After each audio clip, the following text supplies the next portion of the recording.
लिखते हैं कि विप्रधेनु सुर संगीत लीन मनुज अवतार निज इच्छा निर्मित तनु इतनी नशीली कि फीका तेरा हर जाम है और दिल इस प्राकृतिक सौंदर्य का गुलाम है। और यहाँ का जवान, इस कुमाऊं गढ़वाल गोरखा रेजिमेंट का जवान अगर दहाड़े तो पूरे मुल्क में कोहराम हो जाए। और ये धरती इतनी पावन है कि रावण भी कदम रखे तो राम हो। विद्वानों की महफिल मां कुछ बात बतौनी ए रोई, मैं देवभूमि का वीरों के एक धात लगोड़ी ए रोई। हाल में ढले समय की शस्त्र से ढले सदा सूर्य थे मगर।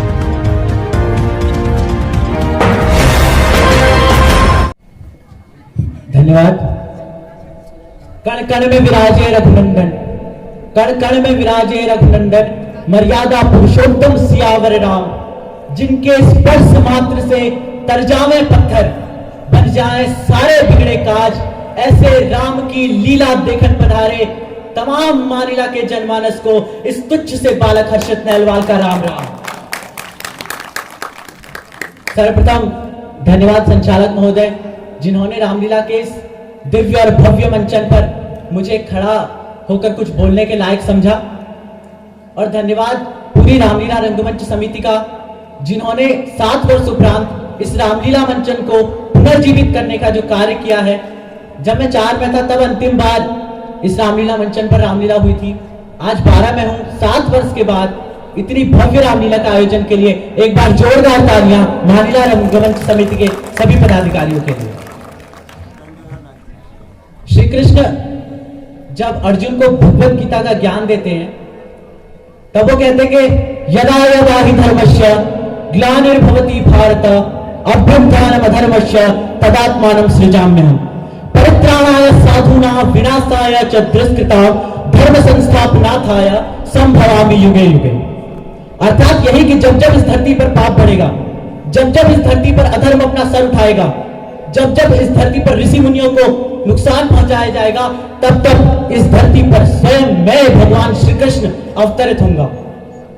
और दशावतार जिनका जिक्र गरुड़ पुराण में मिलता है, जहां मत्स्य अवतार से लेकर के राम, कल्कि और बुद्ध अवतार तक का जिक्र है, जहां रामलीला रचकर उन्होंने रावण और कुंभकर्ण का वध किया, वहीं हिरण्याक्ष और हिरण्याकश्यप का वध बराह अवतार में किया। और राम के जन्म से पूर्व आदि कवि तुलसीदास लिखते हैं कि विप्रधेनु सुर संगीत लीन मनुज अवतार निज इच्छा निर्मित तनु माया गुण गोपाल। विप्र यानी ब्राह्मण, धेनु यानी गौ, सुर यानी देवता, संहित यानी संत, इन चारों के कल्याण के लिए इस धरती पर राम ने कौशल्या की कोख से दशरथ के घर जन्म लिया है। वो मर्यादा पुरुषोत्तम भगवान सीताराम की। अब कुछ पंक्तियां इस देवभूमि को समर्पित करना चाहूंगा सर्वप्रथम, इसके बाद राम कहानी पर और बात करूंगा। यहां इस मानिला, इस उत्तराखंड, इस देवभूमि, यहां की हवा माथे को चूमकर स्वागत करती है। और ये फिजाएं, ये वादियां, ये गाड़ गधेरे, ये मैदान, ये खेत खलिहान, ये फिजाएं इतनी नशीली कि फीका तेरा हर जाम है और दिल इस प्राकृतिक सौंदर्य का गुलाम है। और यहाँ का जवान, इस कुमाऊं गढ़वाल गोरखा रेजिमेंट का जवान अगर दहाड़े तो पूरे मुल्क में कोहराम हो जाए। और ये धरती इतनी पावन है कि रावण भी कदम रखे तो राम हो जाए। ये धरती इतनी पावन है कि रावण भी कदम रखे तो राम हो जाए। एक दृश्य, अगर हम राम के चरित्र को समझना चाहते हैं तो जिससे मैंने उनके चरित्र को समझा है वो एक थोड़ा सा दृश्य आपके समक्ष रखूंगा। कौशल्या अपने कक्ष में बैठी हुई थी, मां कौशल्या राम की, और चारों ओर जो मंगल ध्वनियां निरंतर राज्याभिषेक तक बजनी थी वो बंद हो चुकी थी। उनका दिल बैठ सा गया। उन्होंने दरबारी से कहा कि राम को बुला के लाइए। राम कक्ष के भीतर प्रवेश करते हैं। कौशल्या मां उनसे पूछती हैं कि राम बताओ, ये जो ध्वनियां कल तुम्हारे राज्याभिषेक तक बजनी थी ये अचानक बंद क्यों हो गई? तो राम ये नहीं कहते कि मां मुझे वनवास दिया जा चुका है, दशरथ ने मुझसे कहा कि अब तुम्हारा राज्याभिषेक नहीं होगा, तुम्हें वन में जाना है अपनी पत्नी के साथ। उन्होंने ऐसा कुछ नहीं कहा। यही फर्क है उनमें और हम में। हम मनुष्य हैं, वो भगवान है। उन्होंने सिर्फ इतना कहा कि पिता दीन मोहि कानन राजू, जहां सब होत मोर बड़े काजू। कि पिता ने ये जो आज मंगल ध्वनियां बंद हुई है ये इसलिए हुई है क्योंकि आज ही पिता ने मेरा राज्याभिषेक कर दिया है। आज ही पिता ने मुझे जंगल का, वन का राजा, सिंह, शेर बना दिया है और कल से मुझे 14 साल के लिए अपने राज्य में जाना है, जहां मेरे लिए बड़े बड़े काम हैं, जहां मुझे अहिल्या को उतारना है, सबरी के जूठे बेर खाने हैं, बाली का वध करना है। वो सब कार्य मेरा इंतजार कर रहे हैं वहां, इसीलिए मुझे कल से अपने राज्य में जाना है। यह मंगल ध्वनियां इसलिए बंद हुई हैं। और यह है चरित्र श्री राम का, जिसकी रामलीला से यहां हमें समझना है। बोलो मर्यादा पुरुषोत्तम भगवान सीताराम की। राम के चरित्र पर चंद पंक्तियां पढ़ूंगा और अंतिम पंक्तियों पर आपका अभिवादन चाहिए प्रभु श्री राम के लिए। कि ढाल में ढले समय की, शस्त्र से ढले सदा, ढाल में ढले समय की, शस्त्र से ढले सदा, सूर्य थे मगर वो सरल, दीप से जले सदा, सूर्य थे मगर वो सरल, दीप से जले सदा, ताप में तपे स्वयं की, ताप में तपे स्वयं की, स्वर्ण से गले सदा, राम ऐसा पथ थे जिस पे राम ही चले सदा, राम ऐसा पथ थे जिस पे राम ही चले सदा। के सारा जग है प्रेरणा, प्रभाव सिर्फ राम है, सारा जग है प्रेरणा, प्रभाव सिर्फ राम है, भाव सूचियां बहुत है, भाव सिर्फ राम है, भाव सूचियां बहुत है, भाव सिर्फ राम है। उनके जब राम को वनवास हुआ तो उस वक्त के लिए कुछ पंक्तियां, जब सारे अयोध्या वासियों ने सोचा कि अब राम राज जाएगा, सारे दुख दूर होंगे, तब कुछ पंक्तियां हैं। वो पंक्तियां राम के लिए क्या थी वो सुनिएगा कवियों की तरफ से। कि राम के ऊपर उन्होंने लिखा है कि सबके अपने दुख थे, सबके सारे दुख चले गए, सबके अपने दुख थे, सबके सारे दुख चले गए, वो जो आस दे गए थे वो ही सांस ले गए, कि राम राज की ही आस में दिए जले गए, राम राज की ही आस में दिए जले गए, राम राज आ गया तो राम ही चले गए, राम राज आ गया तो राम ही चले गए। और राम के ऊपर हमेशा से एक लांछन लगता है कि राम ने सीता की अग्नि परीक्षा क्यों ली? क्या उन्हें अपनी पत्नी पर विश्वास नहीं था? इस पर मैं बात करूंगा तो इससे कुछ विवाद खड़ा हो जाएगा, इसलिए सिर्फ उनके लिए कुछ 4 पंक्तियां कह देना चाहूंगा कि वो मनुष्यता के लिए कैसे थे और इस आरोप से राम के चरित्र पर क्या प्रभाव पड़ा। कि ऋण थे जो मनुष्यता के वो उतारते रहे, ऋण थे जो मनुष्यता के वो उतारते रहे, जन को तारते रहे तो मन को मारते रहे, जन को तारते रहे तो मन को मारते रहे, कि एक सदी का बोझ सर पे ढालते रहे, जानकी तो जीत गई राम हारते रहे, जानकी तो जीत गई राम हारते रहे, सारा जग है प्रेरणा, प्रभाव सिर्फ राम है, सारा जग है प्रेरणा, प्रभाव सिर्फ राम है, भाव सूचियां बहुत है, भाव सिर्फ राम है, भाव सूचियां बहुत है, भाव सिर्फ राम है। बस थोड़ी सी बात और कहूंगा। जब राम और रावण के बारे में रामायण में चर्चा की जाती है तो इनके बीच में एक तुलनात्मक अध्ययन है। अगर हम राम और रावण के बीच की बात करें तो हम पाएंगे कि दोनों में अधिक बलशाली कौन है, राम या रावण? रावण जिसके पुत्र तक ने इंद्र को जीत लिया हो, मेघनाथ, जिसके पुत्र, जिसने अपने घर शनि को बांदी बना के रखा हो, वो रावण। दोनों में जो धनवान कौन अधिक है? रावण, जिसके पास सोने की लंका है, जिसने कुबेर की लंका जीत ली हो। दोनों में अधिक अनुभवी कौन है? रावण। दोनों में अधिक शौर्यवान कौन है? रावण। दोनों में अधिक बड़ा पंडित कौन है, जिसको चारों वेद और 6 शास्त्र याद हो?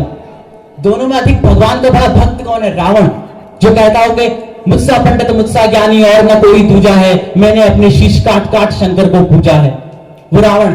फिर भी पूरी रामायण में राम जीत गए और रावण हार गए। इसके पीछे का एक ही कारण है जो मैंने सुधांशु त्रिवेदी जी की बात सुनी, उससे मुझे समझ में आया कि रावण चरित्रहीन है और राम मर्यादा पुरुषोत्तम है। राम के पास अपना चरित्र है, जिसके पास चरित्र है वो सबसे महान है। रावण को सिर्फ अपने बल पर भरोसा था, राम को अपने बल पर और अपने दल पर, दोनों पर भरोसा था। ये फर्क है राम में और रावण में। अंत में बस कुछ पंक्तियों के साथ यहां से विदा लूंगा, समय क्योंकि कम है। राम का पता कुछ लोग पूछते हैं कि राम कहां मिलेंगे। वैसे तो कहा जाता है कि कण कण में भगवान है, जिस पत्थर को देखो उसमें भगवान की मूर्त नजर आएगी, मगर ना देखने वालों को भगवान कहीं नहीं दिखते। जाकी रही भावना जैसी, प्रभु मूरत देखी तिन तैसी। राम का एक पता बता देता हूं छोटी सी कविता से कि राम कहां बसते हैं। राम बसे निषाद के मन में, राम बसे निषाद के मन में, केवट के पद प्रक्षालन में। राम मिलेंगे भील घरों में, या जटायु के कटे परों में। साधु अस्थियों के ढेरों में, सब्र के झूठे बेरों में। राम मिलेंगे जहां चाह है, ऋषि मूक पर्वत गवाह है। राम विराजे हैं हर घर में, राम सेतु के हर पत्थर में। जिसके बल दिन कटे भरत के, जिसके बल दिन कटे भरत के, क्या लाकर वह पद प्राण दे। राम हुए हैं कितने और प्रमाण दें, राम हुए हैं कितने और प्रमाण दें। कुछ लोगों को आज भी शंका होती है कि राम है या नहीं है, उनका अस्तित्व है या नहीं। राम कहीं सिर्फ हिंदुओं की कल्पना मात्र से निर्मित तो नहीं हुए। उनके लिए एक छोटा सा संदेश है, एक कविता कमलेश शर्मा की और इसकी अंतिम पंक्तियां हैं कि राम कथा जन जन में व्यापी, केवल वंचित हैं कुछ पापी। राम कथा जन जन में व्यापी, केवल वंचित हैं कुछ पापी। जिनके ज्ञान चक्षु फूटे हैं, राम उन्हें लगते झूठे हैं।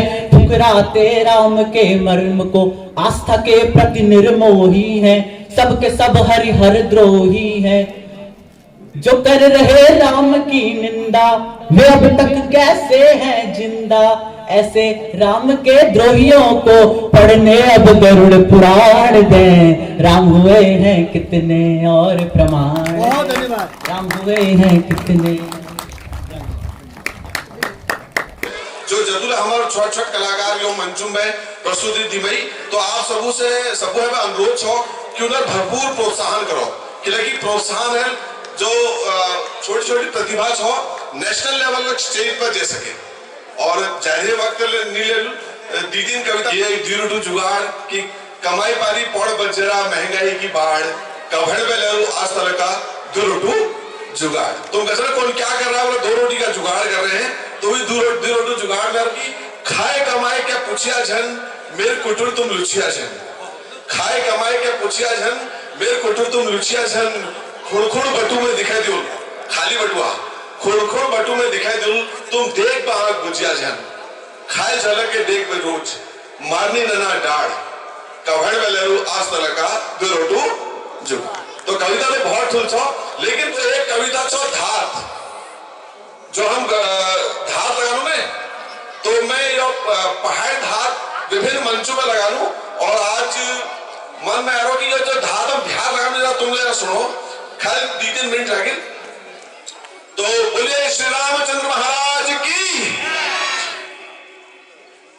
या विद्वानों की महफिल मां कुछ बात बतौनी ए रोई, या विद्वानों की महफिल मां कुछ बात बतौनी ए रोई। मैं देव भूमि का वीरों के एक धात लगोनी ए रोई।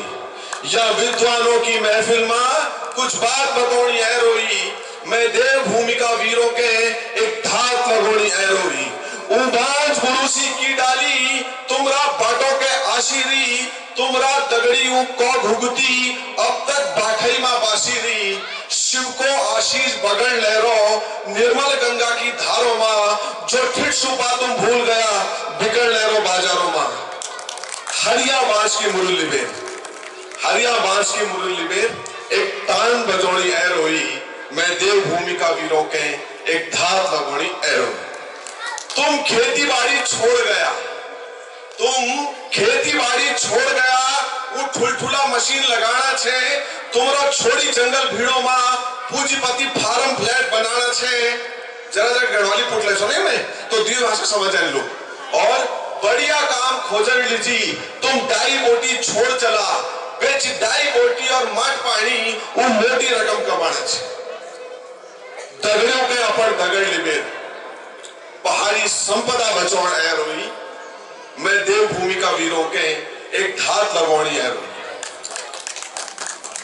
पढ़ लिख में आज पहाड़ी जन इसमें संस्कृति का भी जो पलायन हो रहा है धीरे धीरे हमें वो भी रोकना है पढ़ लिख में आज पहाड़ी जन को दिशा उजाड़ी बट ले रो अब छोड़ पहाड़ी सादापन वो बस फैशन की रट ले रो गंगा को स्वाद नजर आ रहा इंग्लिश बोतल की लेबल में हीरो हीरोइन स्थापित छे स्कूली बच्चों की टेबल में जो पहाड़ी समाज के सुफल करी उद्यप्त बुझोनी एर हुई मैं देवभूमि का वीरों के एक धात लगोनी एर और अंतिम पद छो कि सुनसान पनेरा पानी का कतु गौ खोला गढ़वाली में खोला के नहीं सुनसान पनेरा पानी का कतु गौ खोला वीरान है गई शहरों में रहनी नंतिन अपन बोली में अनजान हैगी पढ़ी लिखी अब युवा फसल मजबूर है रे निर्यात लीजी आठम दसम पढ़ी नन यो सोची कि कफे बिहार जुल के आए